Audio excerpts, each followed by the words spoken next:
بسم الله الرحمن الرحیم. د سول د پروسې په درشل کې د امتیاز اخیستلو دپاره یوه جګړه او یا هم په دغه مرحله کې د یو مبهم ادرس لوري مبهمه جګړه له ورځې چې سولې بحث جدي شوی، خصوصا په دغه مرحله کې چې ډېره هڅه کیږي تر څو بین الافغاني مذاکراتو خواو ته لاړ سو،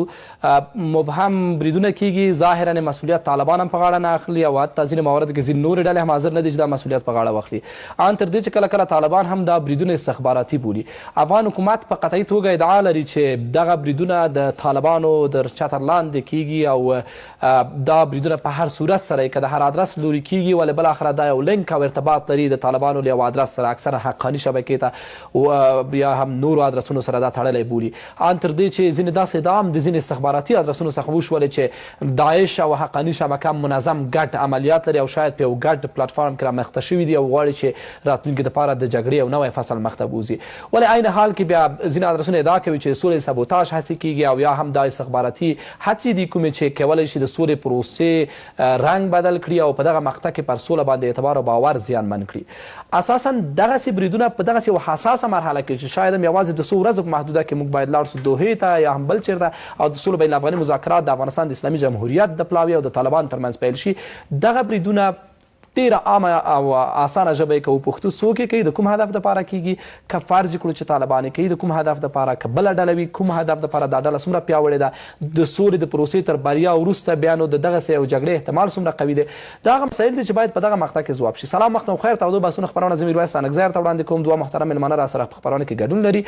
د سکایپ له لارې د سولې د انسټیټیوټ مشر ښاغلی خلیل صافی را سره مېلمه دی او په سټوډیو کې را سره سیاسي شنونکی ښاغلی نجیب ننګیال. دواړو ته ښه راغلاست وایم. ننګیال صاحب بخیر راغلی، صافی صاحب تاسې په سړي مشئ. ننګیال صاحب په هغه ډېره عامفهمه او اسانه اصطلاح پیلوو چې دغه بریدونه لکه تېره ورځ چې په جومات کې وشو اکثره په داسې ځایونو کېږي چې هغه د خلکو د احساساتو او عاطف سره مستقیم اړیکه لري او بیا یې مسؤلیت هم هېڅوک په غاړه نه اخلي. دغه بریدونه څوک کوي، د کوم هدف دپاره؟ سلام تاسو ته، د خپرونې ډېرې درنو مېلمنو ته، د خپرونې ډېرې درنو کتونکو ته. ګورئ کله چې مسایل تحلیلوو، د مسایلو د تحلیل نه وروسته یوه حادثه کیږي، موږ باید لږ تر لږه ماضي ته لاړ سو، د ماضي معلومات لږ سره تحلیل کو، وګورو چې دغه نوعیت د یو برید یا د یو واقعي نوعیت د ماضي سره څه تړاو لري که نه لري. په دیني علماو باندې بریدونه دا اوله ورځ نه ده، لومړۍ ورځ نه ده او دا لومړۍ واقعه هم نه ده او دا هغه وروستی او لومړی عالم هم نه ده چې شهیدان کیږي. د علماو دیني طبقې زنځیري وژنې په تېرو 20 کالو کې وخت په وخت باندې دا شوي دي او ډېر کله اکثریت پیښې طالبانو مسؤلیت منلی. موږ تاسو ولیدل په ننګرهار کې د مولوي ظاهر حقاني باندې دیني عالم و، د حج اوقافو رئیس و، د هغه یوازینۍ ګناه دا وه چې روانه جګړه یې مشروع نه بلله، طالبان یې سولې ته رابلل، داعش چې دی د داعش خلاف یې جګړه روا بلله، هغه سړی شهید کړی سو. همدغه ستاسې په تلویزیون کې په شمشاد کې مولوي سمیع الله ریحان دیني دعوت یې کوو خلکو ته، هېڅ ډول سیاسي جنبه یې حتی نه درلودله او د افغان امنیتي ځواکونو ملاتړ یې په قاطعیت کوو. ویل به یې چې د افغان امنیتي ځواکونه چې دي دا د دنیا د هېڅ دغه سره موږ نه برابرو، دا د یو اسلامي نظام د یو مسلمان ملت ساتندویان دي. همداسې راواخله بصیر حقاني، همداسې راواخله دغه تېر بحث کې ما سره په طلوع کې مولوي ګل پاچا حماد په همغه بحث کې ما سره دا جګړه مشروعیت نه لري، یو هفته پسې شهید کړ. پسې راواخله مولوي ایاز نیازي، راواخله مولوي عزیز الله مفلی، دا پرونی راواخله، همداسې په لسګونو علما. دغه بریدونه پخوا چې کوم بریدونه شوي دي د دې ټولو مسؤلیت طالبانو منلی، ذبیح الله مجاهد منلی، دوی ویلي دي چې دغه خلک ول چې دا دې ته به د امریکا نوکران یا غلام علما ویل. دیني علماو ته به دا خطاب کوو. دوی حتی تاسو په غزني په اندړو کې مولوي نورالله په نوم یو شپه د 80 کلن عالم د سجدې په حال کې د خپلو 2 زامنو سره په لمانځه ولاړ شهید کړ. همدغسې په دیني مراکزو باندې بریدونه په شاهین قلي اردو کې تاسو ولیدل په 2014 غالبا 2014 کالو په 2014 په دې کال کې په شاهین قلي اردو باندې دوی برید وکړ په مسجد کې، هغه وخت کې سرتیري په لمانځه ولاړ د جمعې ورځ په دوی باندې برید وکړ. کله چې بیا وپوښتل سو چې دا کوم ډول دینی جنبه لري، دا څنګه دینی دلیل دی یا دا څنګه جهاد دی چې هغه په مسجد کې روا بلل کیږي، بیا دوی ویل چې نه دا خو د منافقینو مسجدونه دي. د مسجد ضرار ته اشاره وکړه چې د پیغمبر اسلام په وخت کې د منافقینو یو مسجد ړنګول شوی او دا خو هغه مسجد ده. یعنی زمونږ د یو څه چې تاسو خپل هم ویلې ننګیال صاحب چې هغې مقطوع کې طالبانو په ډېر ویاړ سره مسؤلیت اخیسته. نن طالبان نه یوازې چې مسؤلیت نه اخلي بلکې تاسو د هغوی پیغامونه که وګورئ یو ډول خواخوږۍ ډک وي او حتی دا استخباراتي کړیو کار ګڼي. اوس په بله معنا طالب ظاهرا یو هدف ته رسېدلی چې امریکایانو سره توافق کړی او دلته د سولې خبرې کې ځي بین افغاني مذاکرات ته. اوس که یې کړي ولې مسؤلیت نه اخلي؟ څه توپیر دی پخوانیو بریدونو سره؟ او که یې نه دي کړي او که یې مسؤلیت واخلي دوی ولې داسې بریدونه کوي؟ ګورئ په داسې وخت کې چې طالبان د امریکایانو سره تړون یې کړی ده، دوی حتی د خپلو بریدونو مسؤلیت ډیر کله نه اخلي. هغه چې په جګړه کې دي تهاجمي بریدونه چې کوي په ولایتونو کې جګړه روانه. تاسو د تیر کال او د سږ کال د ذبیح الله مجاهد تبلیغات وګورئ. تیر کال به چې وادي بم پټاو که څوک به پکې تلفات به یې نه هم درلودل، دوی به غټه حادثه ترې جوړوله چې دا د اسلامي امارت مجاهدینو دا کار کړی. سږ کال غټ بریدونه کوي. د زابل کابل اوس بریدو که 15 نفره پولیس شهیدان کړل په کمین کې، دوی کوم مطبوعاتي اعلامیه پرې ورکړه د جنګ په اړه. ولایتونو کې جنګونه روان دي، دا فعلا عملا روان دي. دوی د خپل بریدونو لپاره مطبوعاتي کمپاین اوس نه کوي، ځکه د نړیوالې ټولنې د فشار د بچ کېدو په خاطر دوی د خپل جګړې لپاره دغه نه کوي. هماغه لیوه د ګوسپند یا د پسه پوستین یې اغوستی، دا خپل کمپاین د خپل جګړې لپاره تبلیغات کم کړي، مسؤلیتونه نه اخلي. یعنی تبلیغاتي او مطبوعاتي جګړه بیا دا مسایل څنګه کولی شو چې تحلیل کړو چې د داعش یا بلې ترهګرې ډلې تر عنوان لاندې کوم څه شته چې هغه د طالب سره په مخالفت کې دا بریدونه به هغوی کوي؟ ګوره څو خبرې دي. استخباراتي جګړه خو که موږ وایو چې دا طالبان وایي دا استخباراتي جګړه ده او دا کارونه استخباراتي کړۍ کوي، نو طالبانو نه غټه استخباراتي کړۍ بله څوک ده؟ طالبان یا د سپاه پاسداران پیسې اخلي، وسلې اخلي، ایران یې حمایه کوي، یا له روسیې حمایه کیږي، یا ایسای حمایه کوي، یا بله استخباراتي ډله حمایه کوي. نو طالب خو خپله یو استخباراتي ډله ده او دغه جګړه خپله یو استخباراتي جګړه ده. موږ د لومړۍ ورځې نه وایو چې دا جګړه جهاد نه دی، دا یو استخباراتي جګړه ده او د افغانانو په خلاف روان ده او طالب د دغه استخباراتي کړیو یو نیابتي مزدور ده، نوکر ده، دا جګړه هغوی کوي. نو استخباراتي جګړه خو طالب خپله کوي، دی څنګه د استخباراتي جګړې نه شکایت وکړي؟ بله خبره دا ده چې په افغانستان کې د جګړې دپاره چتر چا آماده کړی؟ زه وایم ما په تیر بحث کې ویل چې په افغانستان کې حتی که د کرونا نه یو سړی مړي، د محرقین مړي، مسؤل طالب ده. طالب په افغانستان کې بدمرغیو دپاره چتر آماده کړی. داعش څوک دی؟ تاسو د داعش د اوسني جنګیالي تحلیل کوئ. آیا دا د طالبانو هماغه مرور جنګیالي نه دي چې طالبانو نه رابېل سوي وو او بیا داعش ته لاړل او د داعش سره یوځای شول؟ یا د القاعده د طالبانو سره تړاو نه و؟ د نیمایي هغه خلک نه دي چې د القاعده سره تړاو درلوده؟ خو یو پوښتنه چې ولاړېږي، داسې بریدونه چې مستقیما د خلکو له عواطف احساسات سره اړیکه لري، د طالب دپاره کومه ګټه درلودلی شي په دې مقطع کې؟ حال دا چې دی مسؤلیت هم نه اخلي. که یې مسؤلیت اخیستی موږ به ویلو چې طالب ښیي چې دی یو قوت لري او چېرته برید کولی شي، ولې کله چې دوی مسؤلیت هم نه اخلي او دوی د سولې پروسه کې هم روان دي او دوی خپل ادعام دا ده چې برلاسي دي، نو بیا طالب د دغسې بریدونو تاسو دغه مسله ومنو چې فرض کړه طالب دا بریدونه کړي، هغوی ورته زمینه سازي کړې، کوم هدف ټاکلی دوی؟ هیڅ هر هغه انسان، هر هغه افغان انسان چې هغه که دولتي چارواکی دی، که هغه عالم دی، که هغه لیکوال دی، هغه که ته یې، که زه یم، که بل څوک دی، هغه د افغانستان د نظام ملاتړی دی، پوهېږي د افغانستان د نظام پایه پرې درېږي، خلک پرې راټولېږي، یو څو نفوذي څېره ده، هغه دوی نه پرېږدي. ځکه د افغانستان د نظام مشروعیت په دیني علماو دغه 4 لکه مساجد چې دي، ملا امامان چې دي، او دوی دپاره دغه فضا آماده شوې، دا په لکونو مدرسې چې فعلا په افغانستان کې دا زه او ته چې په تلویزیون باندې دغه د بیان ازادي چې موجوده ده او ته دغلته ښکاره خبرې کوې، زه یې کوم، بل راځي دولت نقدوي، د دولت په دغه کې کار کوي. یعنی دغه ټول هغه څه دي، دا د دې نظام هغه ښکلا ده. دغه څه دوی نشي زغملی. که دا هر څوک چې د افغانستان د اوسني نظام د بقا او د پایښت لپاره کار کوي، یو واحده جبهه د طالب په وړاندې دا ځان جواب ولي، طالب یې په ارامه نه پرېږدي. بله خبره دا ده، ګورې یو د قبل زه نیسم چې طالبانو تر دې مخکې ګورې په روژه ماتي کې بریدونه، تېر کال په روژه ماتي کې په 9 حوزه کې به تاسې لیدلي په یو پوسته باندې برید وکړه، طالب یې مسؤلیت هم واخیسته، د ذبیح الله مجاهد دغه هم وګورئ، د هماغه وخت اعلامیې هم وګورئ. په روژه ماتي کې په روژه مسلمان چې روژه ونیسي ټوله ورځ د خدای په دربار کې او ماښام هغه روژه ماتي ته کښېني، په هغه باندې برید ته څنګه روا کولی شي؟ په دې کې د طالب څه ګټه؟ په دا پکتیا کې په داسه کالي په روژه کې موږ تاسې ولیدل چې عسکرو باندې د روژه ماتي په حال کې برید وکړه، که یې ونه کړه. د قندهار په پجوایي ولسوالۍ کې د اختر نه 15 ورځې مخکې 18 نفره پولیس شهیدان شول، د روژه ماتي په حال کې برید پرې وکړه. یعنی دوی په پروان کې هم دغه سږ کال د روژې په میاشت کې د پروان کې په مسجد کې برید وکړ د تراویح په حال کې، په خوست کې په تراویح په حال کې په مسجد برید وکړ، 3 نفره مزګزار شهیدان شول. دوی دغه کارونه دا لومړی خبره نه ده، دا ټول طالبي سلامت سننګیال صاحب، بیا هم تاسو سره ګرځو په بحث کوو. ساپی صاحب بیا هم تاسو ته سلام وړاندې کوم. د سولې په دې حساسه مرحله کې وړاندې تاسو ویلي ول چې په دغه مقطع کې طالبان په یو څو میاشتنۍ هغه ازموینه کې دي چې دوی باید ثابته کړي د القاعده او نورو ټولو ترهګرو ډلو سره اړیکې پرې شوي دي او یا پرې کوي، ولې په دغسې وخت کې داسې مغلقه او پیچلي بریدونه او هغه هم په داسې ادرسونو باندې چې هغه واقعا د خلکو اعتبار پر سوله زیانمنوي او د هغې منسوبول طالبانو ته او یا هم د قراینو له مخې دا ادعا کول چې طالبانو دا بریدونه کړي دي، څومره دا پروسه زیانمنولی شي؟ بسم الله الرحمن الرحیم. سلام تاسو ته محترم ننګیال صاحب، درنو لیدونکو او اوریدونکو ته. تاسو ته بهتره معلومه ده چې طالبان سیاسي موخې لري او د هغوی اهداف د افغانستان د جغرافي په محدوده کې دي او د افغانستان حکومت هغوی خپل سیاسي مخالفین بللي او د امریکا په شمول د نړۍ ډیرو مهمو هیوادونو چې هغه د افغانستان په کشاله کې ښکیل دي. طالبان د افغان کشالې د مستقل سیاسي جهاد په توګه په رسمیت پیژندلي دي. طالبانو د امریکا سره د توافقنامې نه وروسته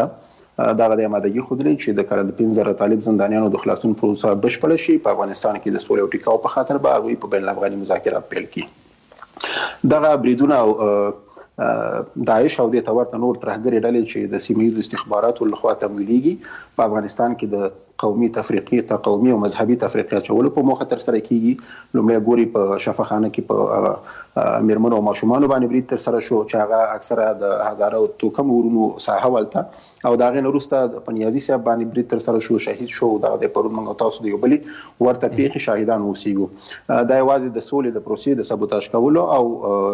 د مذهبي تفریقې اچولو په موخه یو بحث دی. ډاکټر صاحب ایاز نیازي داسې یو شخصیت و چې هغه نه یوازې په افغاني ټولنه او افغان حکومت بلکې د طالبانو په منځ کې د ډیر زیات احترام نه برخوردار او طالبانو هغه ته د شهید خطاب کړی دی. طالبان هیڅکله ایاز نیازي او عابد صاحب او د تنور ته ورته علما نه وژني، بلکې داسې علما کولی شول د بین الافغاني مذاکراتو په جریان کې د سولې د پروسې د تقویت او د کامیابۍ په خاطر باندې لوی کردار ادا کړي. ګوري په کوشلاخ کې تیر کال د په مدرسه کې برید شو، په هغه کې د شیخ هیبت الله ورور وژل شو، نور علما وشهیدان شو. څو میاشتې وړاندې د طالبانو د سترې محکمې د مشر او د علماو د شورا رئیس په مدرسه باندې شیخ عبدالحکیم په مدرسه برید شو په کویټه کې او د هغه ورور هملته شهید شو. په ډیرو سیمو کې چې طالبانو تر کنټرول لاندې دي هلته په مدارسو او په ساپی صاحب آیا په دغسې مرحله کې چې طالب له یو کافي ډېر غټ امتیاز سره چې هغه امریکایان هم ورته قایل شوي دي او شاید دلته هم فشار موجود دی چې دا دولت یا دغه د جمهوریت صف هم ورته قایل شي او ادعا کوي چې د جګړې لویه برخه دوی په لاس کې ده، ابتکار د جګړې په دوی په لاس کې ده. په دومره لوی ظرفیت سره داسې یوه ډله چې شتون ولري چې هغه د داسې بریدونه وکړي، دا په خپل ذات کې د طالب جنګي وزن نه راکموي؟ یعنې که موږ ومنو چې شپږ داسې ستر بریدونه په کابل کې شي، په مهمو نقطو کې او په ګرین زون کې حتی، نو بیا دا په دې معنی چې د طالب سره تر توافق وروسته هم د یو سترې جګړې احتمال شته، نو اړتیا نشته چې غټه سیاسي معامله وکړو.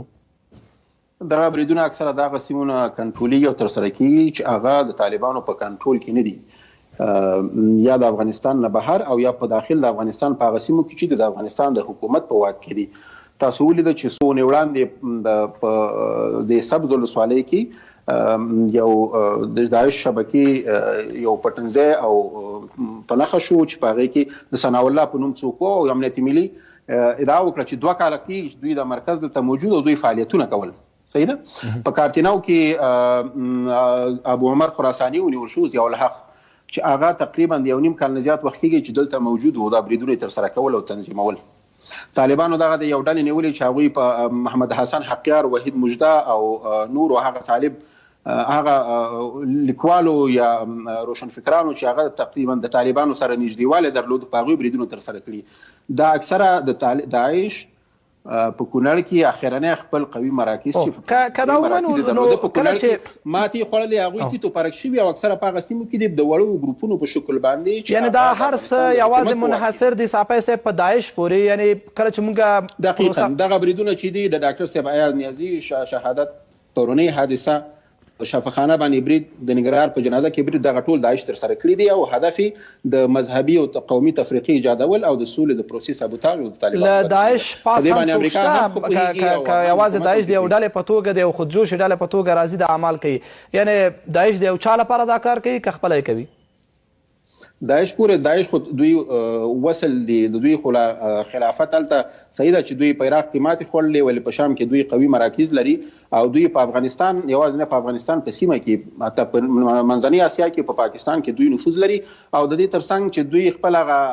عقیدوي روزنه ورکوي جنګیالیو ته دوی د سیمې د استخباراتو لخوا هم تمویلېږي یو استدلال چې کیږي صافی صاحب اکثرا د حکومت له ادرسه هغه دا دی چې په دغسې مقطع کې حتی که حکومت وایي موږ دا ومنو چې دا بریدونه طالب نه دي کړي ولې دا چې طالبانو په حساسو مرحلو کې اوربند ته غاړه کېنښودله او ځینې ورته بریدونه یې کړي او مسؤلیت یې اخیستی دی نو خپله طالب په خپل ذات کې زمینه سازي کړې ځینې استخباراتي چینلونو لکه پخواني د امنیت مشر نبیل صاحب و داسې ادرسونو خو لا دا ادعا وکړله چې حقاني و داعش و دغه ډلې سره اوس په غبرګه ګډ کارونه کوي حتی ځینې رسمي ادرسونو دا ادعا وکړله او د حقاني شبکې نږدې وګڼله داعش ته چې ګډ اهداف تعقیبوي نو دغه ادعا په هکله ستاسو نظر د حقاني شبکه د طالبانو یوه برخه ده هغوی کوم جلا ډله نه ده فقط هغوی د طالبانو د تحریک یو ډله ده او د هغوی مشر سراج الدین حقاني د شیخ هیبت الله مرستیال دی هغوی د طالبانو د ټولو اوامرو او احکامو نه اطاعت کوي د اوربند په مرحله کې د سیاسي مذاکراتو په مرحله کې د تاوتریخوالي په مرحله کې موږ او تاسو دا عملا لیدلی دي د ګوانتانامو بندیان چې هغه بندي یو امریکایي پرېږدال چې د حقاني شبکې سره د هغې په بدله کې په 2014 کې تبادله شو اوس انس حقاني موږ تاسو ولیدو چې تبادله شو هغه د دوحې ته ورسېدو د حقاني شبکې او طالبانو ترمنځ نه کوم اختلاف شته او نه هم د حقاني شبکې مشران د طالبانو د مشرتابه له اوامرو نه سرغړونه کوي د طالبانو او داعش ترمنځ د حقاني شبکې او داعش ترمنځ ژوره دښمني هغه د عقیدې په بنیاد باندې دوی یو په بل باندې ډېر بریدونه ترسره کړي وژلي مشران یو بل وژلي دي کونړ په داعش کې داعش په کونړ کې له طالبانو نه ماتې خوړلې او په افغانستان په نورو سیمو کې تیت شوي او دغه بریدونه ترسره کوي دا هیڅ حقیقت نه لري هیڅ شواهد نشته دی دا نشي کیدی چې یو نفر چې نیول شوی چې ګواکې دا پخوا په بندیخانه کې و د دې فنګر پرنټ اخیستلی او دا د حقاني شبکې غړی و نو دا نه ثابتوي چې دا اوس د هغوی سره اړیکې لري ځکه دا خلک صحیح ده چې پخوا به دوی ځینې خلک د طالبانو یا د حقاني شبکې سره وو او بیا داعش سره شوي داعش وروسته جوړه شوې ده نو ځینې داسې دا د دې ثبوت نه کړي چې ګواکې دا د طالبانو خلک دي داعش خلک او ډېره مننه صافی صاحب سلامت اوسئ بیا هم دا سره ګرځو چې ولنډه دمه لرو بیا هم تاوده بحثونه دوام لري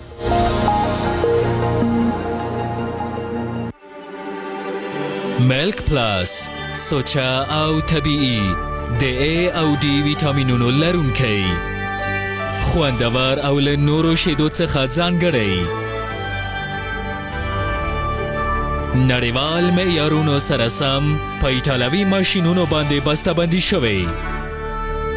ملک پلاس ستاسو د روغتیا ضمانت کوونکی د هیواد تولید د هیواد ویاړ همغه خوند د نوي انداز سره خوند واخلئ د نوي Minute Maid, Minute Maid, the crop wonderful. Minute Maid, a quality product of the Coca-Cola Company.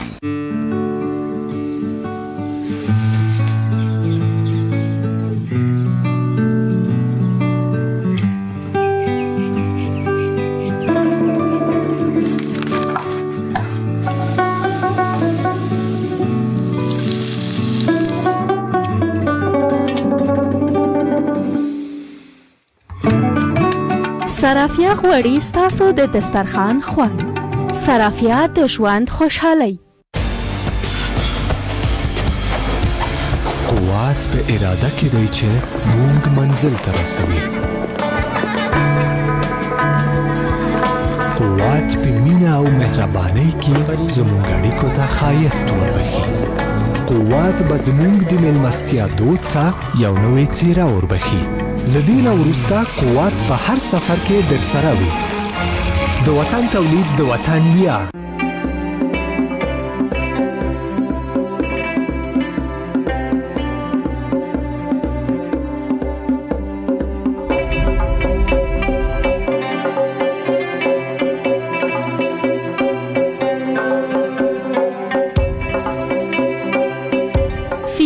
صابون ستاسو د بریا ښه ملګری.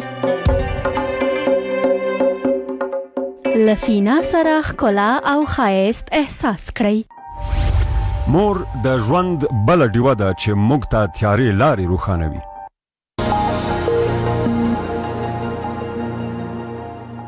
بیا هم ښه راغلاست. ننګیال صاحب یو ډېره واضح ادعا داعش دی فزیکي حضور یې درلوده، خپله د افغانستان انډیس یا ملي امنیت څو ځل د هغوی مهم مشران په حتی د سیمې په کچه مهم مشران نیولي دي. د دې څخه برېښي چې داعش یو هڅه کړې چې بیا فعال شي، له جبهي جګړو څخه راشي همداسې ترصدي او دغسې کارونو ته. او دغه ټول تاسو د صافي صاحب خبرې واورېدلې چې ټول قراین او شواهد دا ښیي یا د هغوی خپله ادعاوې دا ښیي چې دا داعش کوي او د داعش کوشش دا دی چې تفرقو ته لمن ووایي او د سولې دغه رامنځته شوی فرصت ضایع شي. ستاسو نظر؟ ګورئ دوه شواهد خو خپله د صافي صاحب په خبرو کې موجود دي. مثلا ده ویلي په دې سبز کې اول خو هغه برید په دې سبز کې نه و، هغه ډله چې د ثناءالله ونیول سوه هغه په شکردره کې ونیول سوه او په شکردره کې هم دا د داعش او د حقاني شبکې ګډ مرکز و. مستنده موضوع ده، دا نشر سوې ده په هماغه ورځ باندې. امنیت ملي په دې باندې اعلامیه ورکړې، خبري کنفرانس یې ورکړی، خلکو اعترافات راغلي رسنیو ته، یعنی اعترافاتو کې ویډیوګانې موجودې دي. یو دا کېږي د مقابل طرف نه وایي چې خپل افغان حکومت دا هڅه کوي چې دا سره ګډ کړي. ګورئ بل دلته بله خبره، بله دوی وایي چې برید خو طالبان په هغه ساحو کې چې دا خو هغه ساحو کې بریدونه کېږي په علماو چې طالبانو ساحې نه دي، نو خو چې طالبانو ساحې نه دي طالبان برید پکې کوي. موږ خو هم دا وایو د حکومت ساحې دي، طالبان پکې بریدونه کوي. طالبان ټول عمر بریدونه په هماغو ساحو کې کوي چې هغه د حکومت ساحې دي. هغه څه دي چې بله خبره ګورئ، بله دا ده چې د داعش ټکول خو د امریکا او د حکومت ګډ ماموریت ته تړون سره کړی. یو طرف نه طالبان لګیا دي وایي چې د افغانستان حکومت د افغانستان استخباراتي اداره یا انډیس یا د ادارې د امریکا نه بغیر د امریکا له رپ نه د امر نه بغیر رپ نشي وهلی. صحیح ده. بل طرف نه د داعش ټکول د امریکا او د طالبانو ګډ ماموریت دی. کله چې ستاسو دواړو ګډ ماموریت دی، تړون دې امضا کړی، داعش ټکول د ستاسو دواړو د شریک راتلونکی ماموریت د امریکا او طالبانو همدا دی. داعش به دوی په ګډه ټکوي. نو کله چې امریکا هم در سره ټکوي، طالب هم ټکوي، نو د افغانستان حکومت بیا اوس دومره قوي شو د CIA نه پټ چې د افغانستان حکومت حتی د خپلو عسکرو دپاره بودیجه نه لري، هغه د داعش د تمویل دپاره بودیجه لکمه کي. بیا د CIA نه د افغانستان حکومت چې موږ ورته د استراتیژیک پارټنر ده، آیا پټ کولی شي داسې لوبې وکړي چې هغه داعش حمایه کړي؟ کله چې داعش ټکول خپله د امریکا او د طالب مرام وي،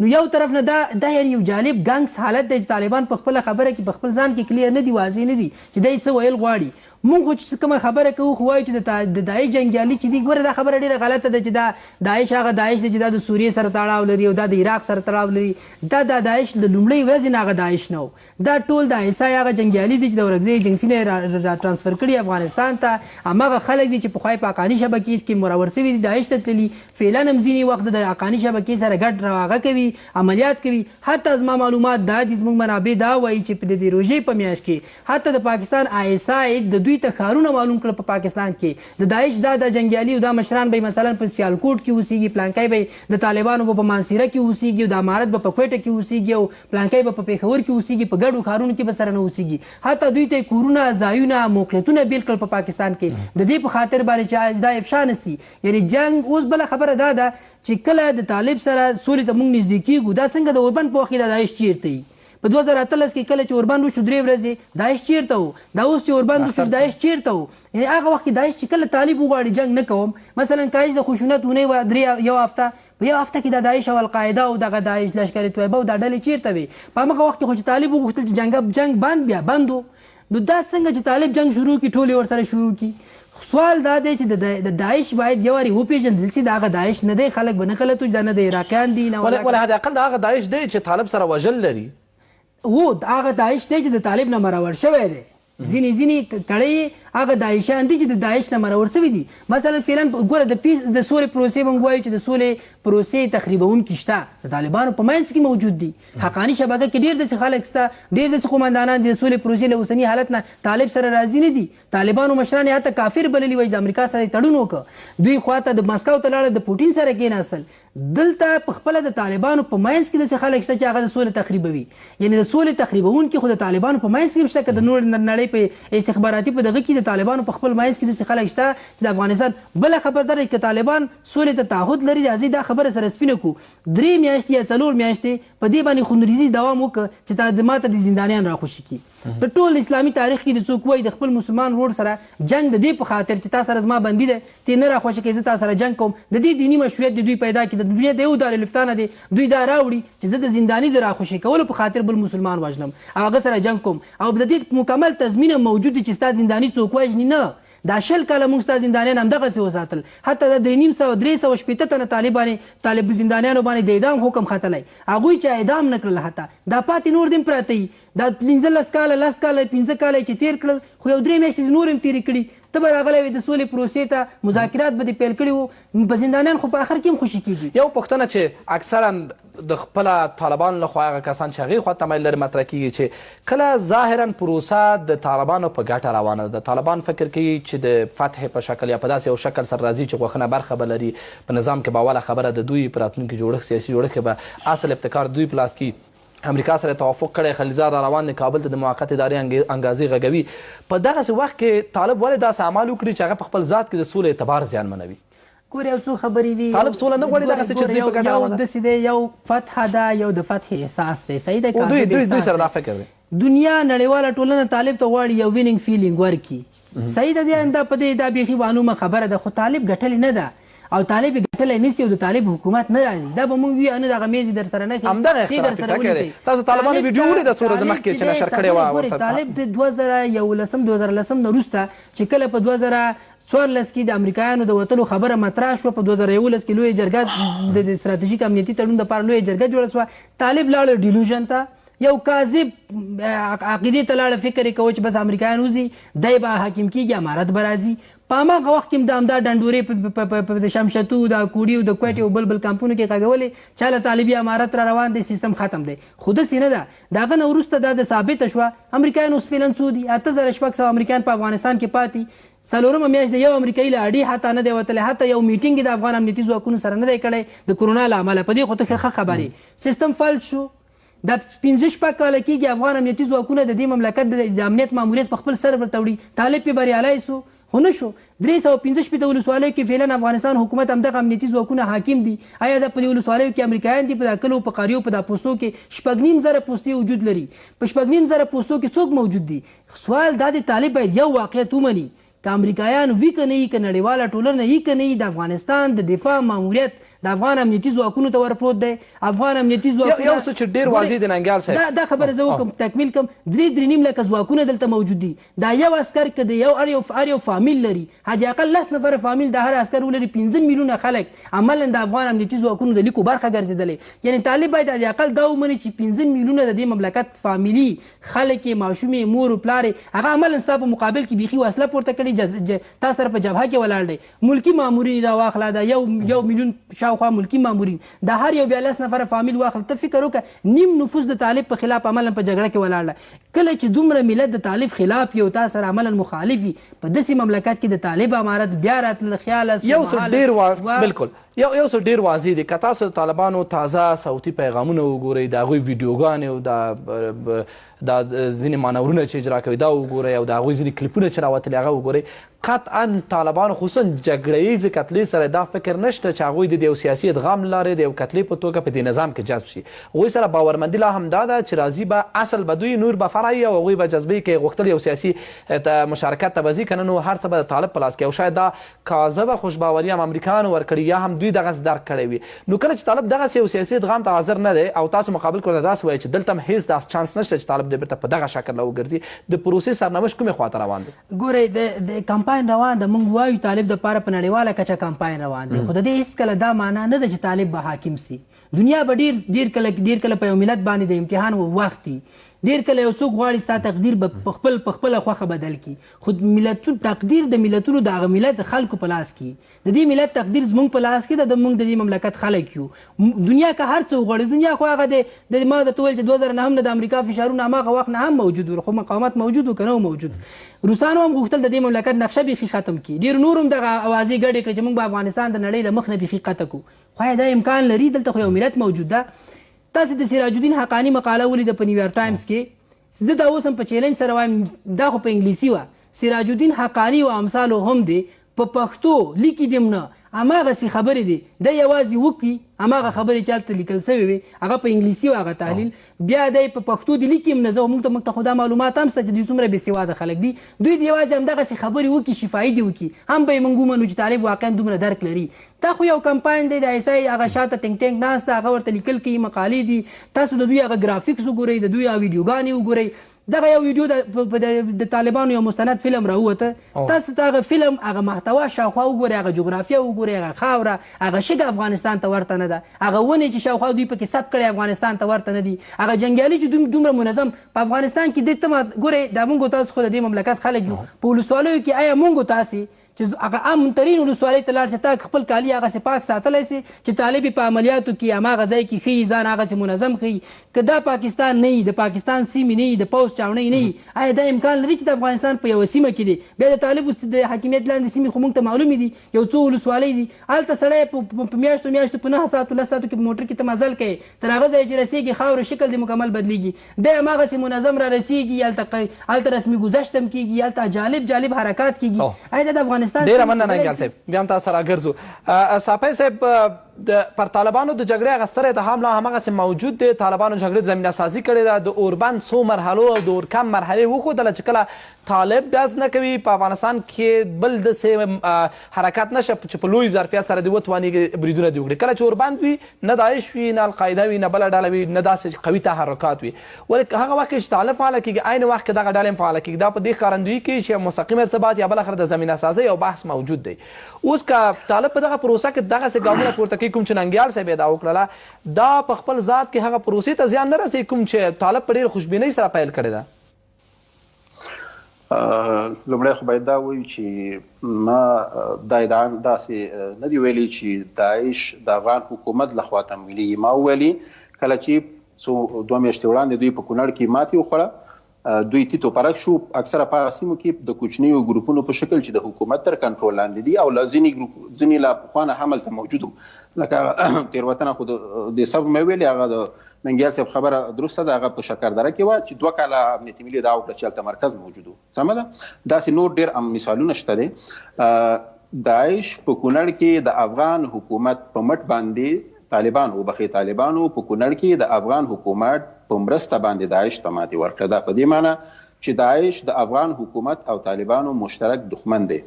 کله چې په ننګرهار کې داعش ماتې وخوړه امریکا اعلان وکړو چې د افغان حکومت او طالبانو په مرسته یې داعش ته ماتې ورکړه یو کال د جد په جدي 22 نیټه د جدي 2014 کال په کونړ کې د یو کال لپاره د افغان حکومت او طالبانو ترمنځ غیر اعلاني پټ اوربند شو چې د هغې په نتیجه کې طالبان وتوانېدل چې په یو کال کې د 14 ولسوالیو نه کونړ په 4 درو کې دوی محاصره او هلته کلابند کړي کله چې د امریکا سره توافقنامه لاسلیک شوه او امریکا په طالبانو بمبار ودرو د 2 اونیو په ترڅ کې په کونړ کې طالبانو داعش ته ماتې ورکړه او د داعش مشر تاسو ولید اسلام فاروقي امنیتي ملي نیولی دی د 20 نورو کسانو سره او وروسته د هغې نه په کابل کې 4 پرله پسې ډېرې مهمې ډلې د دوی ونیول شوې چې دغه 4 واړه ډلې چې دلته فعاله وي دوی تقریبا 1 کال 1.5 کال او 2 کاله په کابل کې هلته مراکز درلود او فعالیتونه کول نو زما هدف دا نه دی چې افغان حکومت دا تمویلي ما ویل چې که د امنیت ادعاوې منو د امنیت یوه بله مستند ادعا لکه ننګیال صاحب چې ویلی هغه چې موږ سره په خبرونو کې وه هغه دا ده چې کوم مراکز چې هدف وګرځول شل خصوصا شکردره کې چې کوم مرکز هغه د حقاني شبکې او د داعش ګډ مرکز و امنیت ملي وایي چې مستند موارد لري هغه امنیتي ولي وایي فقط دغه نفر چې د دې د فنګر پرنټ چې د مخکې بندي شو د پخوا د حقاني شبکې غړی و دا د دې ثبوت نشي کېدای چې ګواکې دوی اوس یو ځای سره عملیات کوي دوی یو د بل دشمنان دي دواړو دشمنان دي هم د افغانستان د حکومت ملت او هم د طالبانو دا قطعا درسته نه ده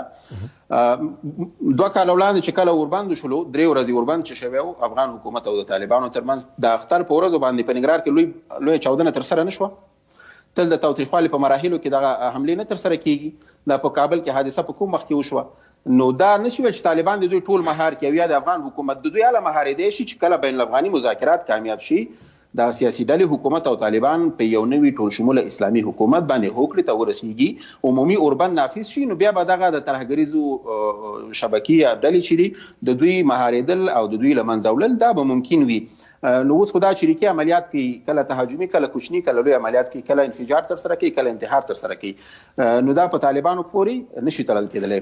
نو اضافه خبرې د موضوع نه وتل نه دي په کار چې څوک څنګه دی او څوک څنګه دی او څوک عالم دی او څوک دانا دی او څوک نه دی. بین الافغاني مذاکرات ډېر واضح دي. ګورئ تاسو دغه بندیان د هماغه توافقنامې په اساس خوشي کېږي چې طالبانو او امریکا لاسلیک کړي او د امنیت شورا د یو مستقل پرېکړه لید په ذریعه هغه توافقنامه تایید کړي او تصویب کړي. بین الافغاني مذاکرات به هم په همدغه شکل باندې شروع کیږي او ډیره واضح بین الافغاني مذاکراتو اساسي اجنډا ډیره واضح دغه د مذاکرات به کېدای شي یو هفته دوه هفتو کې پیل شي، بندیان ولسمشر د ژمنې سره سم متباقي 2000 بندیان چې خوشي شي. بین الافغاني مذاکرات به د هماغه توافقنامې د میکانې د مشروعیت له مخې پیل کیږي په یو نوي ټول شموله اسلامي حکومت د اساسي قانون په تدوین او په عمومي اوربند به دغه اساسي موضوعات دي. نو مخکې اساسي مسالې ته اشاره وکړه صافی صاحب، چا توهینول بله صاحب د سیاسي نتیجې بحث چې کله کېږي بحث اختلافي کېږي، که موږ راځو د نوي اسلامي حکومت د دغه جمهوري اسلامي حکومت پر ځای د هغه بحث مطرح کوو او دلته خلیلزاد هم راځي او بیا ښاغلی غنیم استدلال کوي چې نه غواړي هغه تېروتنې چې په اویاومه لسیزه کې شوې ولې هغه بیا تکرار کړي. کله چې دغه بحثونه راپورته کېږي خلک حساس کېږي چې موږ کوم لوري ته روان یاستو. دلته تاسو ننګیال صاحب خبرې واورېدلې چې یو کتله حساسیت لري د طالب پر وړاندې، د طالب د مطلق حاکمېدو پر وړاندې او هېڅکله به اجازه ورنکړي. مطلق حاکم اجازه راکړي د طالب د مطلق حاکمېدو د اسلامي امرک د نافذېدو سوال نشته دی. په افغانستان کې د سولې او ثبات سوال دی او داسې یو ټول شموله اسلامي حکومت چې هغه طالبانو افغان حکومت او نورو سیاسي ډلو ته د منلو وړ وي او هغه د افغان ولس ملاتړ تر ځانه سره ولري. نو په دې کې څه ستونزه ده؟ داسې یو اساسي قانون چې د افغان ټول سیاسي ډلې هغه ومني او د افغان ولس لخوا هغه تایید شي. تاسو حتما هغه ویډیو چې د طالبانو لخوا خپاره شوله او هغې کې د حقاني خبرې هم ولې هغوی ته پرېښې ولې هغه شپږ دېرش دقیقې ده. تاسو به ممکن یو دوه یا درې دقیقې لیدلي وي. تاسو ممکن د سراج الدین حقاني د 10 دقیقو خبرو نه 2-3 دقیقې به ولید. سراج الدین حقاني وایي چې موږ دواړه لارې تعقیبوو، سیاسي مذاکرات. ګوره موږ تاسو الحمدلله مسلمانان یو، که علما او فقهان یو، دومره خو پوهېږو چې جهاد څه ته وایي. جهاد سپېڅلي جنګ ته وایي. سپېڅلی جنګ د سپېڅلو اهدافو په خاطر ترسره کېږي. کله چې د سپېڅلو اهدافو د ترلاسه کولو لپاره سیاسي لاره بغیر د جنګ نه بله لار موجود وي، نو هلته خو نور جنګ ته ضرورت نشته، قتال ته ضرورت نشته، مصالحه جګړې ته ضرورت نشته دی. نو اوس چې بین الافغاني یوه جمله یې زه وایم صافی صاحب، یوه جمله نه د طالباني نظام سوال شته، نه د اماراتي سیستم. داسې یو نظام، داسې یو دریمه صیغه به د حکومتولۍ دپاره ټاکل کېږي چې ټولې سیاسي ډلې پرې توافق لري. داسې د اساسي قانون په مسوده او متن به توافق کېږي چې د افغان ولس هغه تایید کړي او داسې ټول شموله اسلامي حکومت به رامنځته کېږي چې ټولې سیاسي ډلې په هغې کې هغې هلته حضور ولري، خپل ځان وویني. هلته داسې یو حکومت چې په هغې کې د هر افغان وګړي سیاسي او مدني حقوق تامین شي. صافی صاحب دوه مسلې، د طالبانو پالیسي ده او د هر افغان یو که تاسو د اوس هم د طالبانو څخه د راتلونکو بین الافغاني مذاکراتو د فیصدۍ پوښتنه وکړئ چې څوک به 100% پکې د ویتو او د رایې حق لري، او یا هم د راتلونکي سیاسي مشارکت د تعریف پوښتنه ترېنه وکړئ. هغوی لا هم پر دې باور دي چې طالبان به د دغه برخې اکثریت وي، که هغه د سیاسي مشارکت بحث وي او که د مذاکراتو بحث وي. ما له پخوانیو طالب چارواکو سره خبرې کړې، هغوی ویلي چې طبعا هر څوک چې زیاته جغرافیه لري او د هغوی پیدا طالبان زیاته جغرافیه لري، نو بین الافغاني مذاکراتو کې هم زیات طالبان وي. زه فکر نه کوم. نه ګورې دلته د جغرافي سوال نه دی، دلته د اهدافو سوال دی. طالب وایي چې زه جنګ د اشغال د خاتمې او د اسلامي نظام د حاکمیت دپاره کوم. دغه شی هر افغان ورسره مني، کنې اکثریت افغانان یې مني. دوی دا لري چې 80% خاوره په کنټرول کې لري، ولې دوی جنګ د قدرت دپاره نه کوي، د شریعت نفاذ غواړي. د شریعت نفاذ هر مسلمان غواړي. د افغانستان په اسلامي اوسني اساسي قانون کې هم دي چې په افغانستان کې هیڅ قانون د اسلام د مقدس دین د اساساتو په خلاف نشي جوړېدی. د دواړو لوري علما او فقها به په دې باندې کینی، قانون پوهان په دې باندې بحث کوي. کوم څه په اساسي قانون کې چې اسلام په خلاف باندې دي په هغې به بحث کېږي، هغې کې به تعدیلات راځي، هغه به د ولس صافی صاحب یو دا چې لا هم موجوده ده. دا ځینې خلک چې خپلې ګورې یو چې دی رسمي پالیسي موقف ده او یو سرګندونې د اشخاصو دي. د اشخاص سرګندولي چې دغه ګوره افغان حکومت یو وایم کله یو څه وایي کله بل څه وایي. تصمیم ولسمشر نیسي، صحیح تصمیم ولسمشر نیسي. هغوی هم هلته رهبري شورا لري، سیاسي کمیسیون لري، هلته په راح کې یو خپل امیر المؤمنین یا عمومي رهبر هغوی لري. نو زه فکر کوم چې هېڅ داسې ستونزه نشته چې ګورې طالب خپل فقط لنډه پوښتنه دا چې راولي یا ډېره ونډه غواړي د قدرت په واک به هېڅ ستونزه نه وي. یو اساسي قانون باندې چې توافق وشي ټول مسایل په اساسي قانون کې د اتباعو حقوق، د بشر د حقوق ازادي، د مطبوعاتو ازادي، د بیان ازادي، د حکومتولۍ طرز په حکومت کې عادلانه ونډه، دا ټول به په اساسي قانون کې تعریف. آیا مطمئنه یاست چې د طالبانو هغه د جګړې صف چې کوم دی او د جګړې قماندانان چې کوم دي هغوی سره په سر کې د فتح ذهنیت نشته؟ ګوره دا طبیعي خبر ده. په ټوله نړۍ کې د دفاع وزارت استخبارات او پولیس چې وي دوی په جنگ باندې ترکیز کوي. هغه په افغانستان کې دي که په امریکا که په ټوله نړۍ کې دا اوس هم د سټیټ ډپارټمنټ پینټاګون او CIA تر اوسه هم اختلاف شته د توافقنامې وروسته هم خو هغوی هلته ولسمشر لري هغه د هغه نهایي تصمیم نیسي. نو طالبان طبیعي خبره ده چې جنګیالي په جنگ ترکیز کوي ولې دا پریکړه چې دا رهبري نیسي او رهبري چې پریکړه وکړي هغه په خپلو جنګیالیو باندې اوس دا ولسمشر چې حکم ورکړي خو اردو او پولیس او امنیتي ملي مني که نه خو همدغه شیخ هیبت الله چې یو شی تایید کړو لاسلیک کړو او حکم یې وکړو دوی به یې عملي کوي. دغه کمښت او د اوربند دغه موږ تاسو ښه مثالونه لرو. ډېره مننه. ننګیال صاحب واضح بحثونه په مخ کې لرو. بین افغاني مذاکرات، د نوي اسلامي حکومت راتګ، اساسي قانون کې تعدیلات یا د اساسي قانون نوی تدوین، دا هغه څه دي چې طالبانو د اهداف توګه ټاکلي دي. شاید د قدرت بحث نه وي او جګړه هغه ختمېدی شي چې د همغه میکانیزمونو په اساس مخته لاړ شو کوم چې له امریکا او طالبانو راپیل کړي او یو توافق لیک هم پکې لري. ګورې دا خو به وروسته ایجنډا مذاکراتو چې کله موږ لاړ سو بیا به هلته ځینو ته معلومات وسي چې تاسې د چا سره مواجه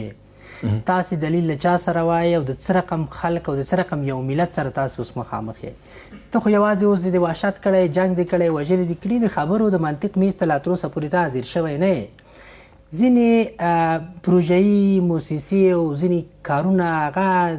فکر نه کوم د افغانستان د ملت په وړاندې د دلیل وویلی سي. مونږ ته د څوک اسلامیت نه راښيي. اسلامي نظام د افغانستان اوسنی نظام اسلامي نظام دی. دا بحث به وروسته لاړ سي. دوی څنګه کولی سي د افغانستان په قوانینو کې غیر اسلامي ماده دي دوی بیا خلکو ته وښيي. ملت ته به دا بحثونه هر څه راوځي. موږ تاسو ټول به د دې شاهد یو. یو څوک چې خپله د پاکستان څخه راځي، د لارډ میکالې قانون هلته حاکمي، د 1915 آل انډیا اکټ چې په هغه وخت کې انګریزانو کوم قانون جوړ کړی و هغه یې بیا دواړو هیوادونو ته هندوستان او پاکستان ته په ګفت کې ورکړه چې دغه قانون سو په همدې قانون کې لږ لږ تغییرات راولئ، د مملکتونو نومونه پکې تغییر کړي، همدا تطبیق وړ دی. نو موږ د 1915 د آل انډیا اکټ قانون نه لرو چې دلته د څوک سوال پرې وکړي. هغه خلک چې خپله د انګریز د قانون لاندې ژوند کوي، عملاً ماشومان هملته دي،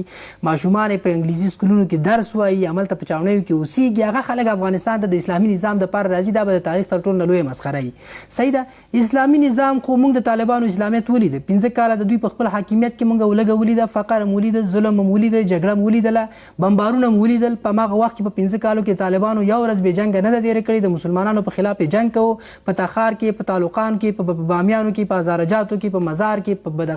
په بدخشان او همدغسې په پنجشیر، په چاریکار، په هماغه وخت کې موږ تاسو شاهد یو. حتی دوی په شین بوټي باندې رحم ونه کړه. دا کوم اسلامي نظام و. دوی باغونه وسوځول، اره یې کړل. دوی حتی د زنګو په ماشومانو په هماغه وخت کې رحم ونه کړه. موږ د طالبانو اصلي څېره لیدلې ده. اسلامیت د طالب موږ ته معلوم وایي چې طالبان په بل هېڅ څه نه قانع کېږي. د دوی خپلې خبرې دي چې مګر د اشغال خاتمه د هغوی په اصطلاح او د اسلامي حکومت راتګ و امارت د نوي اسلامي حکومت. سوال دا نه دی چې موږ ته په کوم شکل سره منو. طالب قایله کېږي که نه. طالب خو دا 20 کاله قایله نه و. طالب که قایله وای خو جنګ به یې نه کوو. موږ سره مواجه سړی موږ در سره منو که نه منو. موږ ته په کوم شکل ځان سره منو. دا به زما په تا احسان ستا په ما کوم احسان نسته. ما دلته دې خواته یو ملت دی، مملکت موجود دی، سیستم دی، ساختار دی، پوځ دی، استخبارات دي، 15 لکه ملکي مامورین دي، 3 لکه نظامیان دي، خدمات دي، لوی مملکت دی، په زرګونو مخابراتي خدمات دي. دا یو ملت موجود دی. دا کومه د لوفرانو یوه ډله نه ده. د مور و پلار په درازاره مزرداره خلک نه دي چې د مور و پلار د اجازې پرته د مسلمانانو قتلیام ته راوتلي هغه کار دی کړی. دا کومه داسې استخباراتي شبکه دلته نه ده چې دغه سره ته مواجه. ته ما سره مواجه او دا چې کله ته د خبرو میز ته راسې تا ته به بیا معلومات وشي ته د چا سره مواجه. همدغسې به موږ تا د ملت مخې ته ستا څېره خلکو ته وښیو چې تا جنګ د څه دپاره کوه او جنګ د څه دپاره ته اوږدوې. موږ به تا ته دیني منطق هم ووایو. دا دیني علما ولې وژل کېږي؟ دغه مولوي ایاز نیازی د علماو هماغه بورډ دپاره دی کاندید و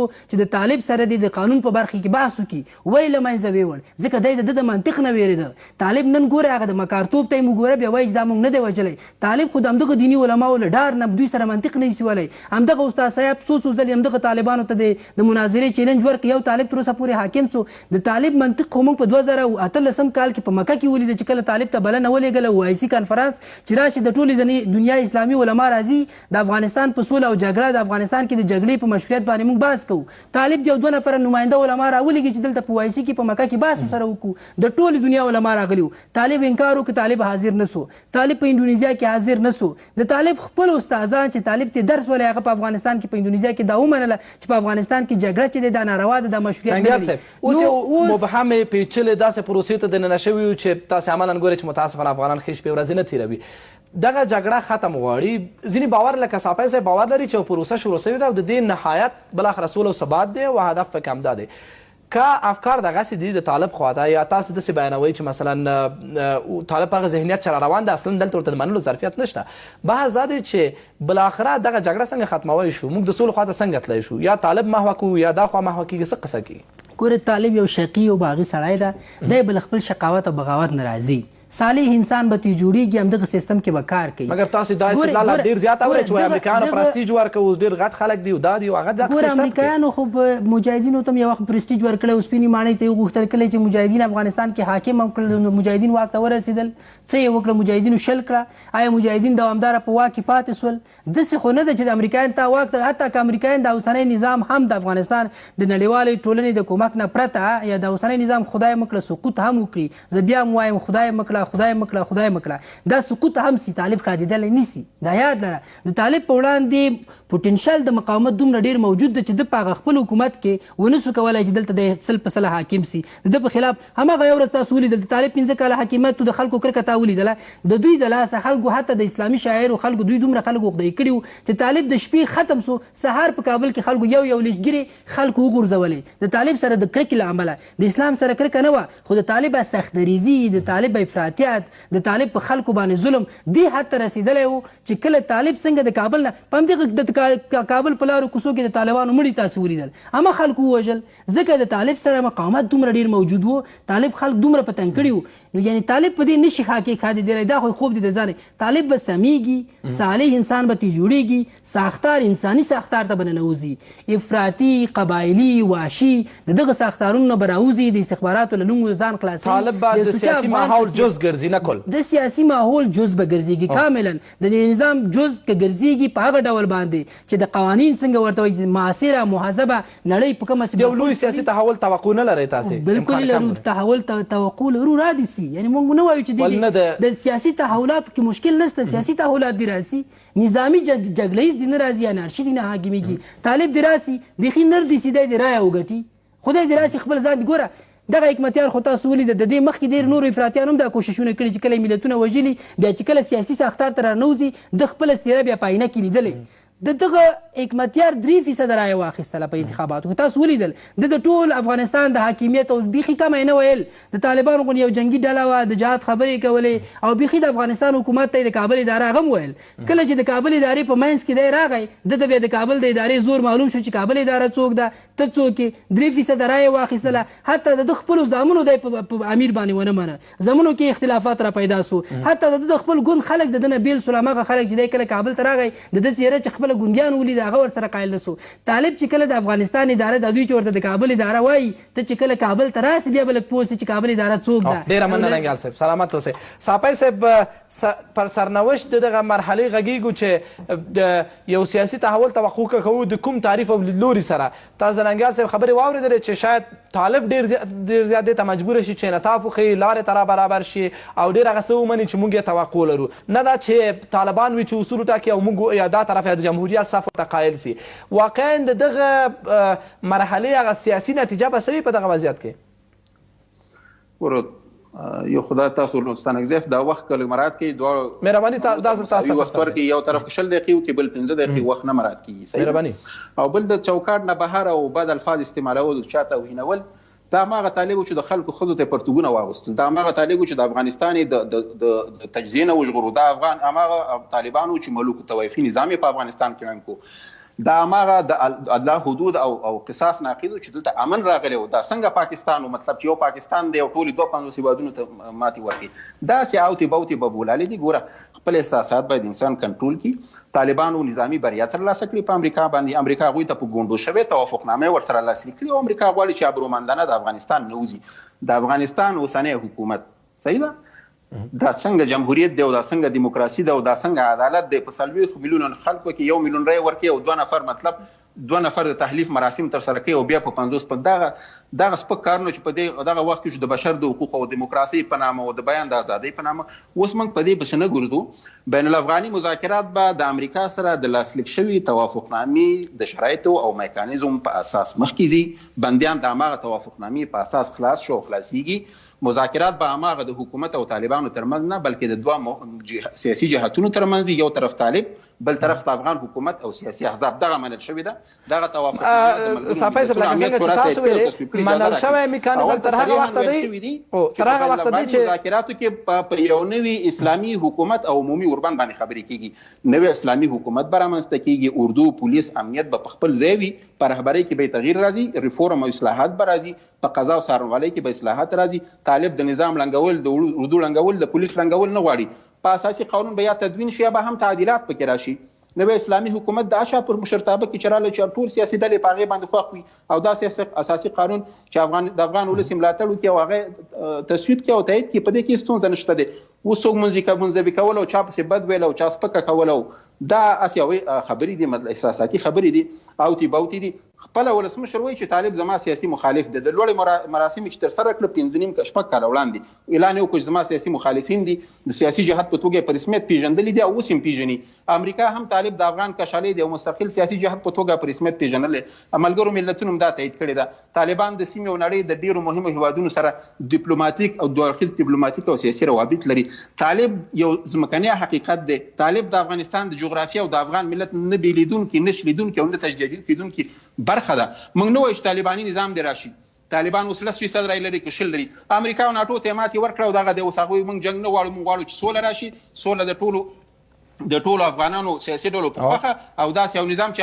افغان ملت ته د منلو وړ وي. اوس به عمله نه ګورو. که طالب دغسې غواړي خو باید فخر پرې وکړو. فخر پرې وکړو ورسره یو ځای شو که نه بیا دا ګورو چې خپل دغه سیاسي مذاکرات او جنګ او ټول د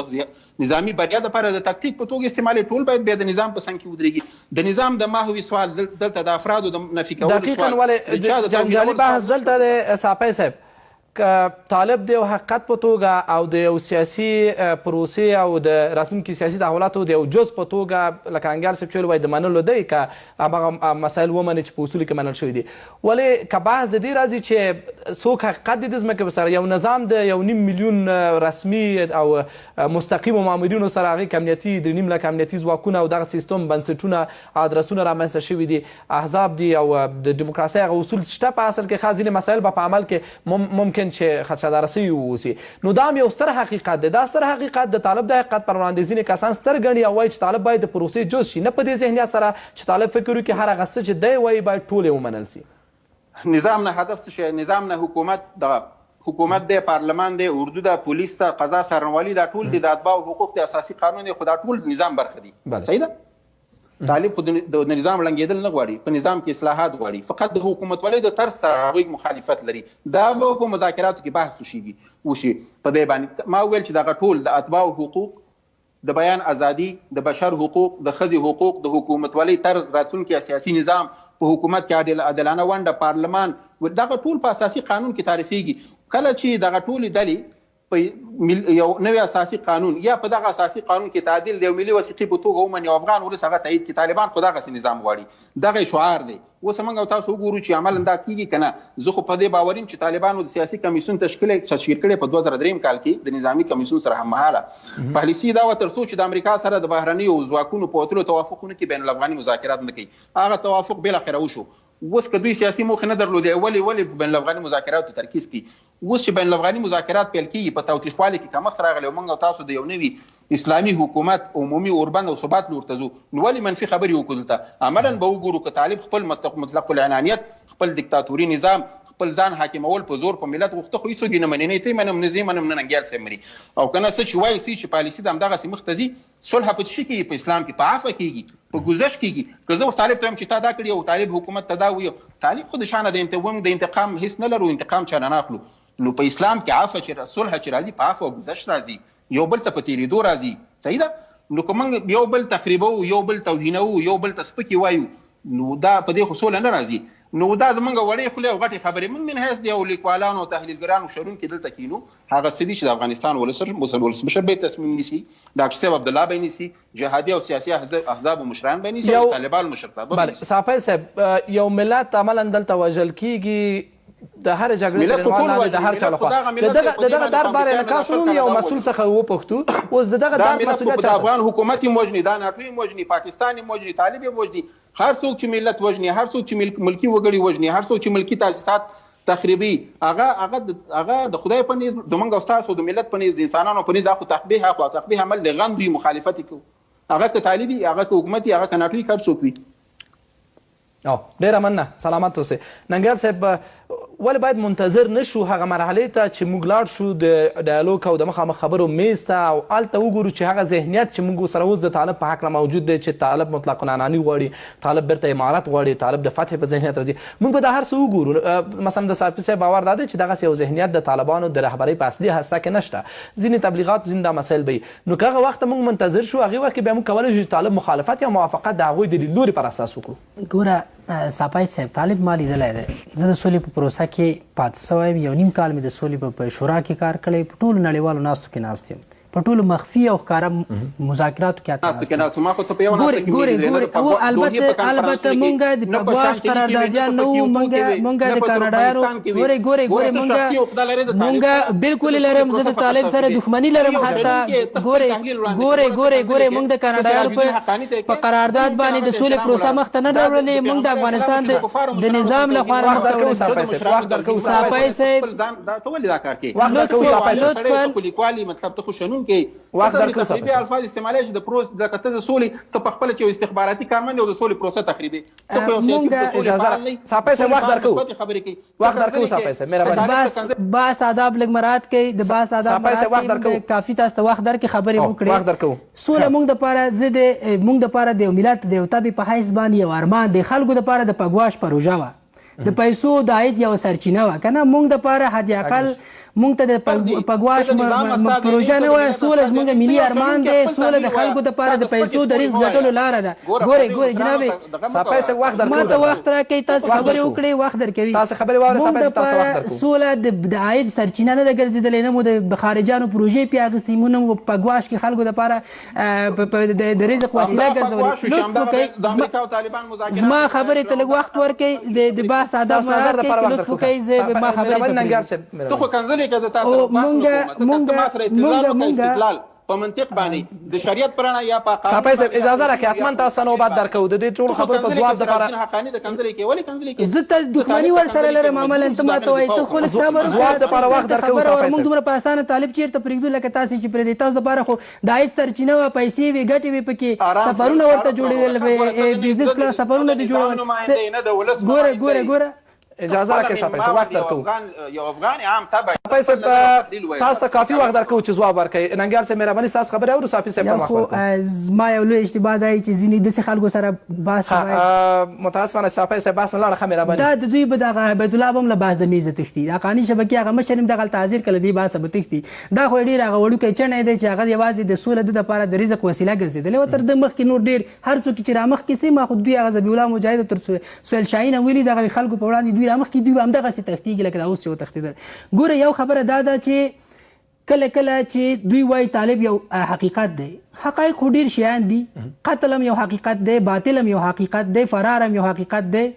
دغه سړی چې اوس وتښتېد هم یو حقیقت دی ډېر شیان حقیقت وي خو سم خو نه ضرور نه ده چې ته د طالب ته یو حقیقت وایي طالب بیا سم نه دی دغه مسایل دي ګوره بله خبره ستاسې د سوال د سړي د عباس دوی ویلې چې باید منتظر شو لکه صافي صاحب چې ویلې چې تاسو خو یو ځل د طالب نظر په بین الافغاني مذاکرات کې وګورئ که هغه ټول حکومت غوښته ټول نظام یې غوښته ادعا یې کوله د فتح په شکل سیاسي مشارکت ته حاضر نه و بیا یې رد کړی مردود یې بالکل باید منتظر شو خو د طالب په اړه خوشباوره تحلیل د دې مملکت دپاره دوا نه شي کېدلی د طالب په اړه باید موږ نهایت محتاطانه تحلیل وکړو طالب سره چې د خبرو میز ته راځو موږ وویل چې د طالب په ماضي باندې موږ طالب تحلیل کړ طالب په ماضي کې موږ تاسو لیدلی تاسې د عباس نانګزي خبرې ولیدلې د امنیتي ځواکونو د تحلیل په اړه تاسو خبرې ده وویل چې د افغان د نظام ته سقوط نه غواړي د عباس نانګزي خبرې خو موږ تاسې په دا تېر ځل د څو میاشتې مخکې واورېدلې چې ویل د افغانستان اوسني ځواکونه به منحل کېږي کله چې ولسي فشار یې ولیده بیا یې څه ویل د خپلې خبرې نه حتی په شا شول دا خلک مونږ نه وایو چې خبرو میز ته به یو ځل لاړ سو طالب ته به بیا معلومات وشي چې د افغانستان خلک څه غواړي مونږ در سره آماده یو طالب خپله څیره عملا لکه اوس دغه بحث کې هم تاسو متهم شوی پر دې چې تاسو یا داسې اشخاص د سولې پروسه سابوتاژ کوي او عملا نو اوس نه ورته تخریب پیل کړی دغسې ذهنیتونو په ګوره مونږ ذهنیت جوړو مونږ ملت ته هغه لارې ورکوو خطرناکې لارې ورکوو که طالب سره ته بحث ته ځې طالب د باس په وړاندې ته باید له کومو ټکو ته متوجه اوسېږي ځکه طالب خو یو خپلواکه ډله نه ده طالب چې تا سره خبرې کوي ګوشي د ایسای سره وي هغه خو نه ورته هدایت اخلي کله چې زه له طالب سره خبرې کوم باید ډېر محتاطانه بحث وکړم ته دې طالب سره باید مونږ د خپل ټول د قوت ټکي د لاسه ورنه کړو مثلا مونږ دغه 15,000 زندانیانو په موضوع باندې ما په دې ځلې 2 ځلې اعتراض کړی په بحثونو کې مو همدغه ویلي چې دا ډېر غیر احتیاطانه کار وسو طالب ته باید دغومره د حاتمیتوایي پالیسي مخته لاړ نه سي دلته د افغانستان د خلکو ارمانونه دي طالب قتلونه کړي طالب ډېره لویه فاجعه رامنځته کړې او ده سره باید ډېر محتاط مخته لاړ ډېره مننه کوم دواړه مېلمنو څخه د سولې انسټیټیوټ مشر ښاغلی خلیل صافی را سره د سکایپ لارې مېلمه و چې د خپرونې پای کې ناراضه شو خپرونه یې پرېښودله او دغه رنګه په سټوډیو کې را سره سیاسي شنونکی ښاغلی ډاکټر نجیب ننګیال مېلمه دواړو څخه مننه کوم ننګیال صاحب تشریف راوړ د بحث موضوع مو وروستي بریدونه او تاثیر پر سوله باندې د طالبانو هغه اراده چې بین افغاني مذاکرات دپاره لري او د هغې په نتیجه کې کومه سیاسي نتیجه چې ترلاسه کیږي د هغې دپاره طالبانو یو ټول اړخونه اراده څه ده دغسې بریدونه دغسې وضعیت د چا کار دی او څه تاثیر لري سولې پر پروسه باندې په دې اړه مېلمنو بحث وکړ تر بیا مو پاک علامه